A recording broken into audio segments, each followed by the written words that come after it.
Welcome, everyone, to a brand new deep dive. Ever wondered why, legally speaking, someone's reputation might seem more valuable than, say, a broken bone? Yeah, or how hard it can be to prove something is true in court, Right. even when, you know, everyone thinks they know it's true. Exactly. So today we're cutting through all that complexity to explore defamation law. It's often misunderstood, but incredibly important. We're talking about what happens when someone says something that harms another person's reputation, and crucially, how the person accused can actually defend themselves. Our mission. Well, we want to arm you with the surprising facts about the defenses available, the remedies which aren't always what you expect, and the often extraordinarily large costs involved, all while trying to understand that tricky balance, between protecting reputation and upholding free speech. And to give you that shortcut, we've really distilled the core insights from a pretty comprehensive legal unit. It lays out all these complex ideas, Hmm. mixing centuries of common law with modern laws like the Defamation Act 2013. We've pulled out the most important bits just for you. All right, let's dive in then. So, even if someone, the claimant, proves a defamatory statement was published and, importantly, caused serious harm to their reputation, the defendant isn't necessarily sunk, right? Not at all. They've got quite a few powerful shields, as you put it. Okay. And we're going to focus today on two of the biggest ones, truth and honest opinion. Right. And here's something that often trips people up. The law doesn't actually make the claimant prove the statement is false to start a case. Oh, really? Yeah, instead, the burden of proof, it's actually on the defendant to show that what they said was true. It kind of flips things around. Wow, that's a huge distinction. So the defendant has to prove truth. How does that actually work in court? Well, it makes a massive difference, and honestly, it's a high bar. Think Yeah. about the Lance Armstrong case. That's a really compelling example. Oh, yeah, I remember that. So, back in 2004, the Sunday Times published parts of a book alleging he used performance-enhancing drugs. Armstrong denied it strongly, sued them for defamation. Now, the newspaper, they had pretty strong reasons to suspect doping, right? Lots of evidence. But actually proving it in court to the standard needed for the truth defense. That was the hard part. Exactly. It was incredibly difficult. Yeah. So eventually, they settled the claim. Years later, of course, he admitted it, and they got their costs back. But at the time, Right. So what is that standard of proof then? the defendant has to prove the imputation conveyed by the statement. Right. Basically, the sting of what was said is substantially true, and they only need to prove it on the balance of probabilities. Okay, so civil standard, not criminal. Right, not beyond a reasonable doubt, Yeah. but it's still a real hurdle. It's amazing how tough it can be, even when there's a lot of circumstantial evidence pointing one way. Think about an allegation like sexual harassment. Mhm. As a society, obviously, we want people to feel safe reporting that. Of course. But these allegations can completely destroy someone's life. And often, it really is just one person's word against another's.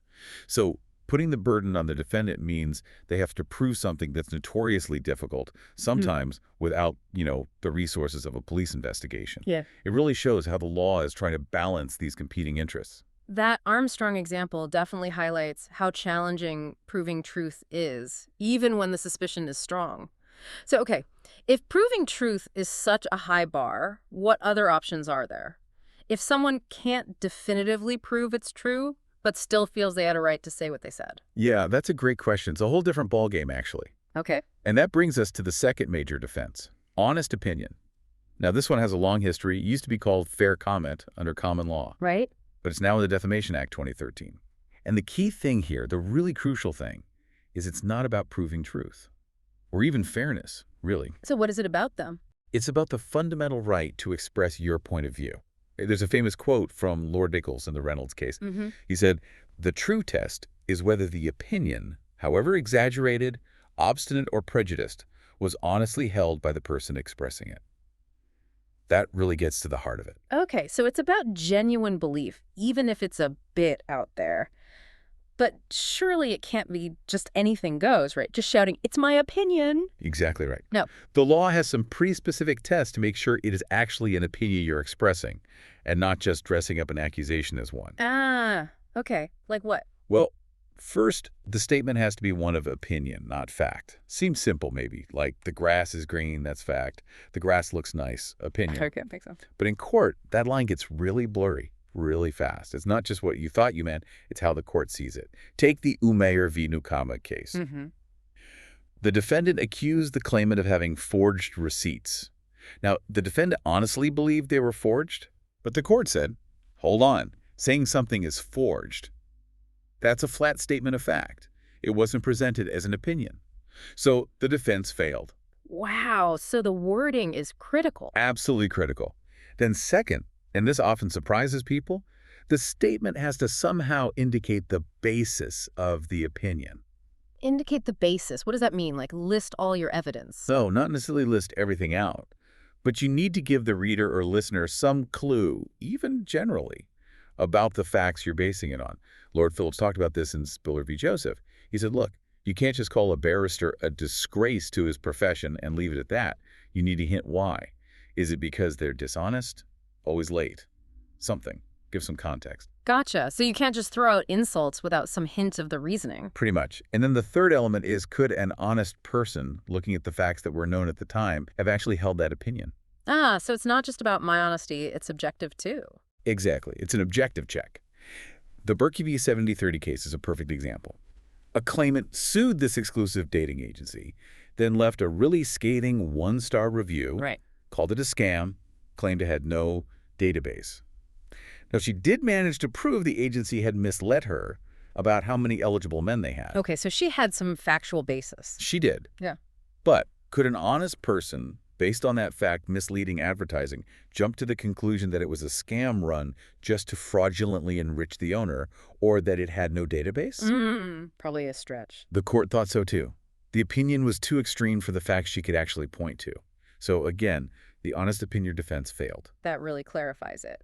So let's think about that Mayfield Tales example we discussed before. Haley's comments about Ronnie the architect. Right, the ski park design. Yeah, she said he had dodgy skills and awful attention to detail. Those phrases. They sound much more like opinion, like value judgments, don't they? They certainly lean that way, yes. Yeah. Dodgy, awful. Those aren't easily verifiable facts like forged. And the basis. Well, the original plan was rejected by the planning officer, specifically because of an obvious flood risk. Oh. So could an honest person, knowing the plan was rejected for such a basic-sounding reason, form the opinion that the architect had dodgy skills or awful attention to detail in that context? It seems plausible, doesn't it? It's not about proving Ronnie's objectively bad. It's whether Haley honestly believed it based on that rejection, and whether someone else looking at that rejection could honestly think the same. It seems much more likely to fit the opinion defense. Okay, so truth and honest opinion, definitely the two big shields. But you mentioned other defenses, things like privilege. What if your situation doesn't quite fit truth or opinion? Yeah, absolutely. While those are the main ones, the law does recognize other specific situations where people need protection to speak freely. These are often called privileges. Like what kind of situations? Well, there's absolute privilege. The classic example is an MP speaking in Parliament. Whatever they say during debates, there cannot be grounds for a defamation lawsuit. Full stop. Okay, total immunity there. Pretty much. Then there's qualified privilege.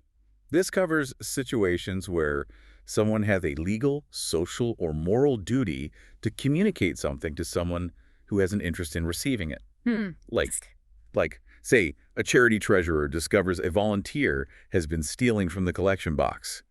They might have a duty to warn other local charities about that person, provided they act in good faith without malice. Right, that makes sense, a shared interest. Exactly. And then there's a broader defense called publication on a matter of public interest. This came out of the old Reynolds defense, and it's now also in the Defamation Act. It protects publications on issues the public genuinely needs to know about. Like investigative journalism. Often, yes. Mm-hmm. But the publisher has to show they reasonably believed publishing the statement was in the public interest. It involves looking at all the circumstances. Okay, so quite a few different ways to defend against a claim. But let's flip it around. What if the claimant actually wins? The defense fails. What can they actually achieve? It's not just about getting an apology, is it? No, definitely not always just about an apology, though that can be important. The main remedy is usually damages. Money. And what's the purpose of damages in defamation? Well, the main idea is to try and put the claimant back in the position they would have been in if the defamatory statement hadn't been published. Okay, how does that work? You can't really unsay something. True. So the damages usually cover a few different things. There's vindication, clearing their name. There's compensation for the actual injury to reputation, and compensation for injury to feelings, the hurt, the distress caused. It's trying to value the harm done. And this is where the numbers can get, well, pretty staggering. You certainly can, sometimes surprisingly high compared to other types of legal claims. You mentioned Esther Rantzit earlier. Yeah, the TV presenter. She was awarded £250,000 initially, though it got reduced on appeal to £110,000 after a newspaper falsely suggested she had covered up child abuse. Still a huge sum. Absolutely. Or Elton John, he got £350,000 initially, reduced to £75,000 for what the court called an offensive and distressing article. These aren't small amounts. And then there's the Bruce Grobbelaar case, the footballer. That one had a twist, didn't it? It did. He sued the Sun for alleging he took bribes to fix matches. He won £75,000 at first instance. What? But on appeal to the highest court, the House of Lords, they slashed it to just £1, a nominal amount. Why? Because even though they found the Sun hadn't proved he fixed matches, Grobbelaar had admitted during the trial that he had accepted bribes. Ah, so his reputation was already damaged by his own admission. Precisely. So they felt he deserved only nominal damages for the unproven part of the allegation. And then there was Nadhim Zahawi, the MP. Right, accused of funding terrorism. Yes, by Press TV. Yeah. Given the extreme seriousness of that false allegation, especially for someone in public office, and how widely it spread, he was awarded £200,000. It really shows how the gravity and reach of the lie affect the damages. Wow, those numbers are, frankly, eye-watering. It almost makes complaining about a parking fine seem trivial. But seriously, it underlines that the law can put a very, very high price on reputation. It does, and it leads to this criticism you sometimes hear that defamation damages can seem disproportionately high compared to, say, damages for serious physical injuries. You mentioned a case earlier, Groom v. Crocker. Yes, an older case, but it illustrates the point starkly. A claimant got £1,000 for libel because his solicitors wrongly blamed him for a car accident. His own brother, who got a fractured skull in the same accident, actually received less compensation for the physical injury. That seems counterintuitive. It does, and it makes you think, doesn't it, about how the law values different types of harm, tangible physical harm versus intangible harm to reputation and feelings. It's a complex area. So that's basic damages. Are there other types? You hear terms like aggravated or exemplary damages sometimes. Yes. Aggravated damages are an extra amount awarded on top of the basic compensation. They're specifically for the additional injury to feelings caused by the defendant's bad behavior during the dispute. Like what sort of behavior? Things like refusing point blank to apologize, dragging the case out unnecessarily, repeating the allegations aggressively in court, or even making new false claims during the trial. The Anna Turley v. Unite the Union case is an example. Aggravated damages were given because the union didn't just defend the original libel, they made further false allegations during the trial itself, which obviously made things much worse for her. And exemplary damages. Those are different. They're much rarer. Exemplary damages aren't about compensating the claimant. They're about punishing the defendant and making an example of them. I'm punishing them like a fine. Sort of, yes. It's punitive. It's usually reserved for cases where the defendant has calculated they can make a profit from the wrongdoing, even after paying compensation. Like a publisher knowingly printing lies because they think the book sales will outweigh any damages award.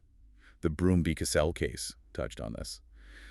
But they are very rare in defamation now. Okay, so money is clearly a big part of it. But for many people suing, surely it's not just about the cash, it's about clearing their name. Absolutely. For many claimants, vindication is the primary goal, the chance to publicly set the record straight. How does the law help with that, beyond damages? Well, apologies can play a huge role.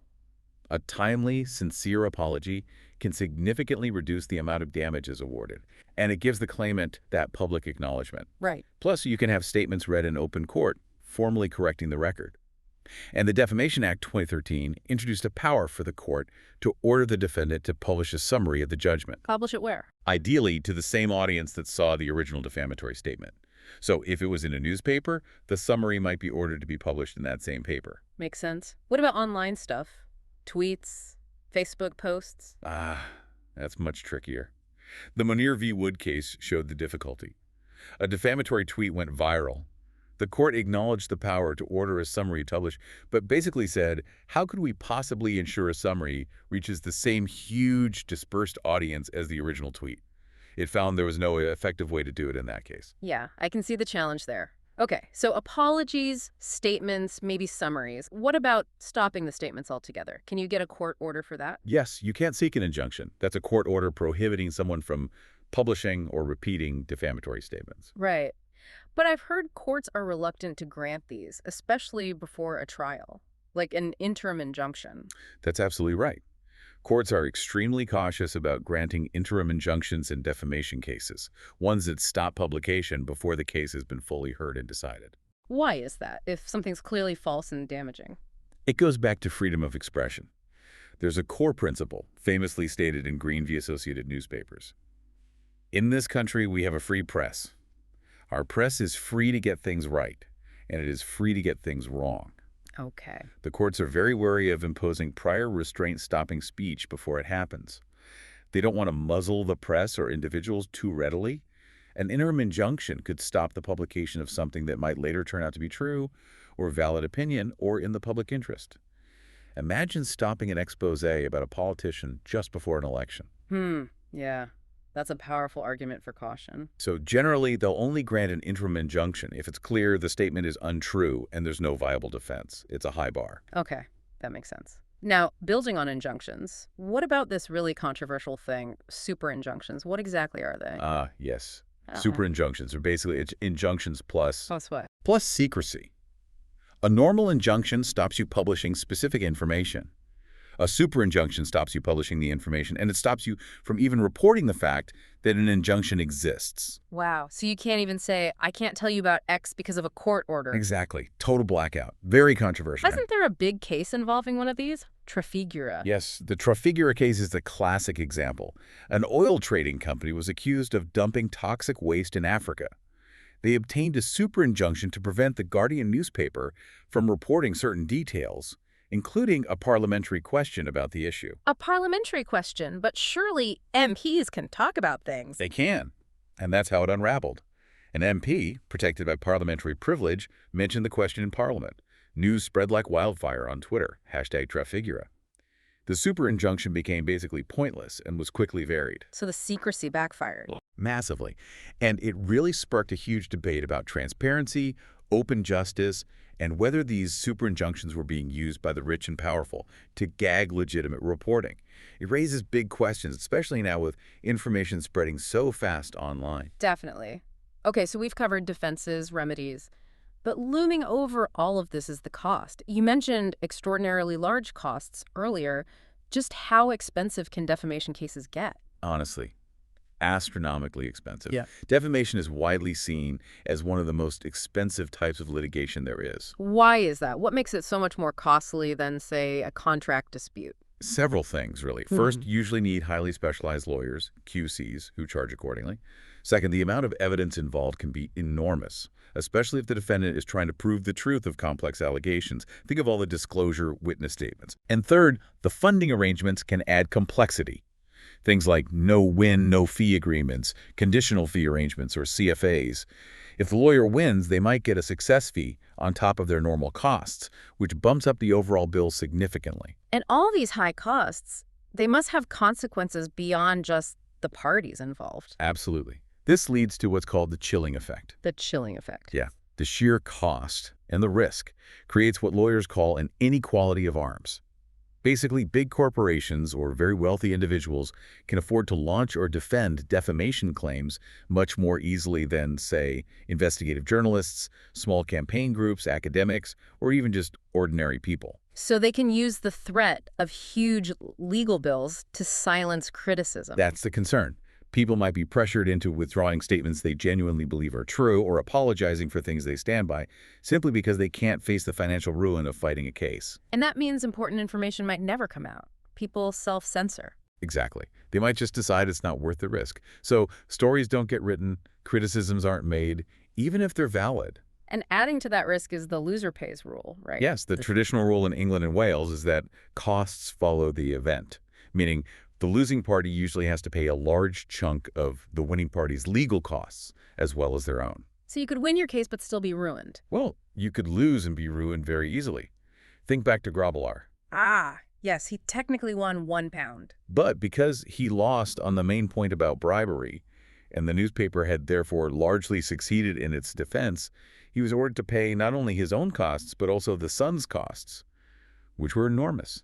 It bankrupted him. That's brutal. Just 1 pound in damages, but financial ruin. It shows the stakes. And probably the most famous example of this inequality of arms, the ultimate David versus Goliath, has to be the McLibel case, doesn't it? Oh, absolutely.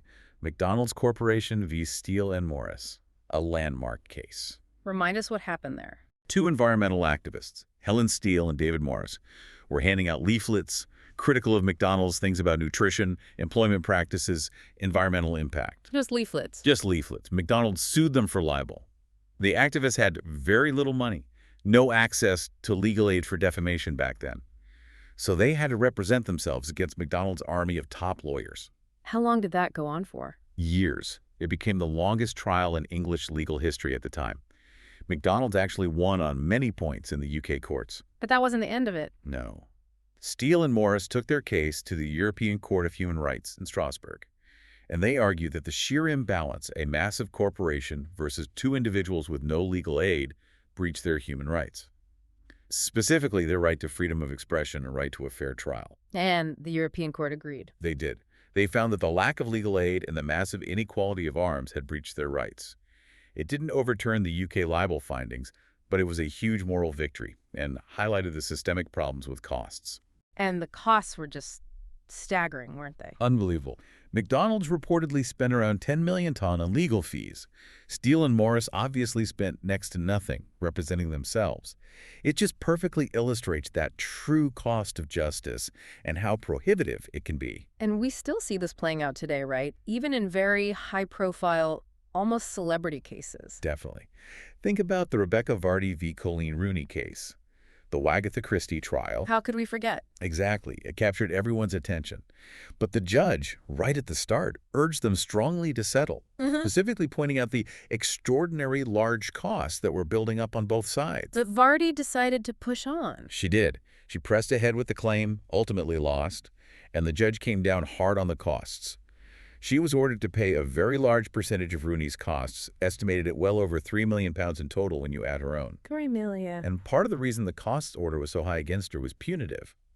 The judge found she had deliberately destroyed evidence, like WhatsApp messages, which is a serious matter in litigation. So again, a stark reminder of the financial gamble involved. It really is.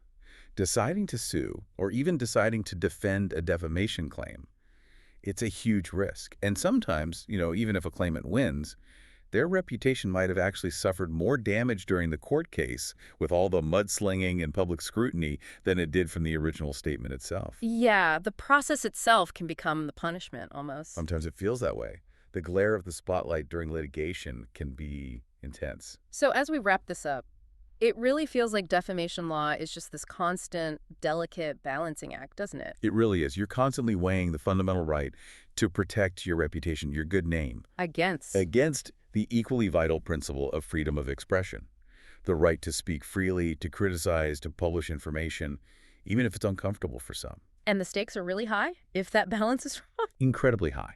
If the law is too claimant-friendly, too easy to sue, you risk what's sometimes called libel tourism or litigation bullying. Powerful people silencing critics, leading to a less informed public. But on the other hand, if it's too difficult to sue, if the defenses are too broad or the costs too prohibitive, then people with genuinely damaged reputations might have no effective way to fight back. False information could spread unchecked, causing real harm. It's a really dynamic, constantly debated, and often controversial area of law. it certainly makes you think, especially now in this age where information and misinformation can spread globally in seconds online. How do you, listening now, think the law should adapt? How do we strike that right balance for the future, making sure both truth and free speech can thrive without letting reputations be unfairly destroyed? That's the million-dollar question, isn't it? Or maybe the multi-million-pound question, given the costs we've discussed. Yeah, indeed. It's definitely a question that's going to keep lawyers, judges, and all of us busy for a long time to come.